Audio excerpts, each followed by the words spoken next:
வணக்கம் நண்பர்களே, இந்த பதிவில் ஒரு PDF ஃபைலில் நம்ம எப்படி வாட்டர்மார்க் டெக்ஸ்ட் ஆட் பண்ணுறது அப்படின்னு சொல்லி பார்க்கலாம். இதுக்கு நம்ம ஏதாவது ஒரு ப்ரௌசர் ஓப்பன் பண்ணிக்கலாம். நான் கூகுள் குரோம் ஓப்பன் பண்ணிக்கிறேன். இதில் லவ் PDF அப்படின்னு சொல்லி டைப் பண்ணுங்கள். இதில் ஃபஸ்ட்டு ஐ லவ் PDF அப்படின்னு சொல்லிட்டு ஒரு லிங்க் ஷோ ஆகும். அதை நீங்கள் டச் பண்ணி ஓப்பன் பண்ணுங்கள். இந்த பேஜில் லெஃப்ட் சைட் மேலே ஒரு 3 லைன் இருக்கும். அதை கிளிக் பண்ணுங்கள். இதில் என்னென்ன ஆப்ஷன்ஸ் இருக்குது அப்படின்னு சொல்லி ஷோ ஆகும். நீங்கள் ஸ்க்ரோல் பண்ணிகிட்டே வாங்க. இப்போ இதில் பார்த்தீங்கன்னா ஆட் வாட்டர்மார்க் அப்படின்னு சொல்லி ஒரு ஆப்ஷன் இருக்குது. நம்ம அதை இப்போ கிளிக் பண்ணலாம். நெக்ஸ்ட்டு உங்களுடைய பிடிஎஃப்பை செலக்ட் பண்ணி ஓப்பன் பண்ணிக்கோங்க. ஸோ உங்களுடைய லொக்கேஷனில் எங்கே வச்சுருக்கீங்களோ அதை ஓப்பன் பண்ணிக்கோ. ட்ரீம் சில்ட்ரன் அப்படிங்கிற பிடிஎஃப் நான் ஓப்பன் பண்ணிக்கிறேன். இப்போது உங்கள் பிடிஎஃப் ஓப்பன் ஆயிடுச்சு. ரைட் சைடில் பாருங்கள் பல் சக்கர மாதிரி இருக்குது செட்டிங் ஆப்ஷன். அதை நீங்கள் இப்போ கிளிக் பண்ணுங்கள். இதில் பார்த்தீங்கன்னா place text and place image அப்படின்னு சொல்லி 2 ஆப்ஷன் இருக்குது. அதில் ஒரு டிக் மார்க் இருக்குது பாருங்கள். இந்த டிக் மார்க் பிளேஸ் டெக்ஸ்ட் அப்படிங்கிற இடத்துல வச்சுக்கோங்க. இன்கேஸ் அந்த டிக் மார்க் இங்கே நீங்கள் வச்சுட்டீங்க அப்படின்னா நீங்கள் இமேஜ் வாட்டர் மார்க் ஆட் பண்ணுற மாதிரி ஆகிடும். நீங்கள் அதனால் பிளேஸ் டெக்ஸ்ட்டே வச்சுக்கோங்க. அதுக்கப்புறம் நீங்கள் என்ன டெக்ஸ்ட்டை இங்கே வாட்டர் மார்க்காக கொடுக்க போகிறீங்களோ அதை நீங்கள் ஆட் பண்ணிக்கோங்க. நான் இங்கே டைப் பண்ணி வச்சுருக்கேன். இதை நான் காப்பி பண்ணி பேஸ்ட் பண்ணிக்கிறேன்.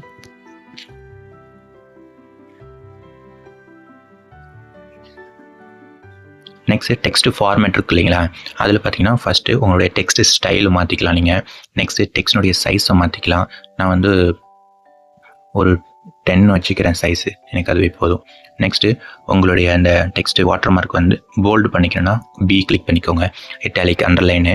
அதுக்கப்புறம் பார்த்தீங்கன்னா ஏ போட்டு கீழே ஒரு லைன் மாதிரி போட்டுருக்கீங்களா, அது டெக்ஸ்டுடைய கலர். இப்போ ஏ போட்டு கீழே பிளாக் கலர் இருந்துச்சு அப்படின்னா அந்த டெக்ஸ்ட் பிளாக் கலரில் வரும் அப்படின்னு அர்த்தம். நீங்கள் இதை வச்சு ரெட் கலர் வச்சுக்கோங்க. ஓகே, நெக்ஸ்ட்டு இப்போ இந்த பேஜில் நம்மளுடைய வாட்டர் மார்க் எந்த இடத்துல வேணும் அப்படின்னு சொல்லி அந்த டாட் தான் மென்ஷன் பண்ணுது. ரெட் கலர் இருக்கு இல்லையா, அந்த டாட், இந்த டாட், அந்த டாட்டை நீங்கள் கீழே வச்சுட்டிங்க அப்படின்னா உங்களுடைய டெக்ஸ்ட் கீழே வரும். இதுவே மேலே வச்சுட்டிங்கன்னா மேலே வரும். உங்களுக்கு எங்கே தேவையோ அங்கே வச்சுக்கோங்க. இந்த வாட்டர் மார்க்கை நீங்கள் வைக்கும் பொழுது அந்த இடத்துல உங்கள் மெட்டீரியல் ஏதாவது டிஸ்டர்பன்ஸ் ஆகுமா அப்படின்னு சொல்லி பார்த்துக்கோங்க. ஏன்னா அதுக்கு மேலே நீங்கள் போட்டுட்டீங்க அப்படின்னா வாட்டர் மார்க் மட்டும்தான் தெளிவாக இருக்கும். உங்களுடைய மெட்டீரியல் இருக்கக்கூடிய டெக்ஸ்ட் தெரியாமல் போயிடும். அதனால் அதையும் நீங்கள் கொஞ்சம் கேர்ஃபுல்லாக பார்த்துக்கோங்க. அதனால் பெரும்பாலும் கீழே நீங்கள் வைக்கிறது தான் பெஸ்ட்டு. மேலே ஸ்பேஸ் இருந்துச்சுன்னா மேலே நீங்கள் வச்சுக்கோங்க. நான் கீழே வச்சுக்கிறேன். நெக்ஸ்ட் டிரான்ஸ்பரன்சி, அது பார்த்துக்கோங்க. நீங்கள் இதுக்கு டிரான்ஸ்பரன்சி அவ்வளோ வைக்க தேவையில்லை. நீங்கள் அப்படியே நோ டிரான்ஸ்பரன்சி கூட வச்சுக்கலாம். இன்கேஸ் உங்கள் டெக்ஸ்ட் மேலே வாட்டர் மார்க் போடுறீங்க அப்படின்னா டிரான்ஸ்பரன்சி கண்டிப்பாக கொடுக்கணும். நீங்கள் ஒரு எம்டி பிளேஸில் வாட்டர் மார்க் போடுறீங்க அப்படின்னா டிரான்ஸ்பரன்சி தேவையில்லை, நோ டிரான்ஸ்பரன்சி வச்சுக்கோங்க. இப்போ கிராஸெல்லாம் போடுறீங்க, ஒரு பேஜில் கிராஸாக இந்த கார்னர் டு அந்த கார்னர் போடுறீங்க அப்படின்னா கண்டிப்பாக அப்போ டிரான்ஸ்பரன்சி ஒரு 50 இல்லை 25 வச்சுக்கோங்க. 25 வச்சுக்கோங்க. நீங்கள் கீழே தான் போடுறீங்க மார்ஜினில் அப்படிங்கும் போது நோ டிரான்ஸ்பரன்சி கொடுத்துக்கோங்க. அந்த ரொட்டேஷன் அதில் நீங்கள் யூஸ் பண்ணி பார்த்துக்கலாம்.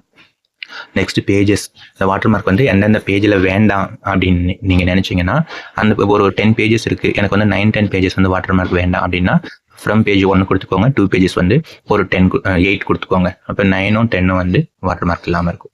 அவ்வளோதான் ஃப்ரெண்ட்ஸ். இப்போ நீங்கள் கீழே வாட்டர் மார்க் அப்படிங்கிற ஆப்ஷன் நீங்கள் கிளிக் பண்ணுங்கள். நெக்ஸ்ட்டு டவுன்லோட் PDF இருக்கும், அதை கிளிக் பண்ணுங்கள். ஸோ டவுன்லோட் கொடுத்துருங்க. அவ்வளோதான். இப்போ நம்ம ஓப்பன் பண்ணி பார்க்கலாம். ஸோ நம்ம வாட்டர் மார்க் கீழே ஆட் ஆயிடுச்சு. Thank you friends. தேங்க்யூ ஃபார் வாட்சிங்.